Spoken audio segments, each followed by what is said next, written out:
If you weren't already aware, the President of the United States cannot just unilaterally rename a department within the federal government and thus rename the title of the person who runs that department. So, for example, a president can't just say, the Department of Education is now the Department of Learning, and the Secretary of Education is now the Secretary of Learning.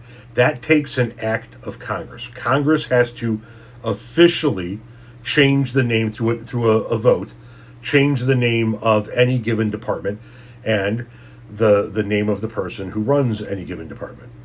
And if Congress were to do that, like, for example, we're obviously talking about Donald Trump calling the Department of Defense the War Department again, and making Pete Hegseth no longer be the Secretary of Defense, but the Secretary of War. He can say it all day long. It doesn't mean that it's official. If Congress were to officially make that happen, there would be a lot of rebranding that goes along with that, because Department of Defense is on a whole bunch of things. It's on doors and windows and cars and letterheads and all kinds of things, not just here in the United States, but around the world. Which brings us to this article.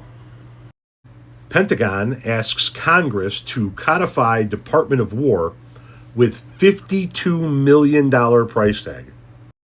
The Pentagon has asked Congress to codify its Department of War renaming, saying it will cost nearly $52 million to complete and will not have a significant impact on President Trump's fiscal 2027 defense budget request. The Defense Department said the actual costs are being collected during implementation and will be available after the current fiscal year's execution of the name change is done. The Pentagon, in its legislative proposal, said nearly $52 million is set to be spent, with around $3.5 million being spent for the military department, $3 million for the the Defense Secretary Pete Hegseth's office and Washington headquarters services, $400,000 for the Joint Staff, Combatant Commands and National, and the largest share, $44.6 million for the defense agencies and departments' field activities. The revision to the designation of the department serves as a fundamental reminder of the importance and reverence of our core mission to fight and win wars, defense officials wrote in the 92-page proposal. It serves as a strategic objective in which to measure and prioritize all activities. The request would make around 7,600 changes to the federal law, including officially changing the Department of Defense to the Department of War, the Secretary of Defense to the Secretary of War, among other updates. It follows Trump's executive order from last September. The $52 million price estimate is lower than what the Congressional Budget Office stated in its report back in January, which predicted the cost would rise up to $125 million, depending on how the changes are implemented.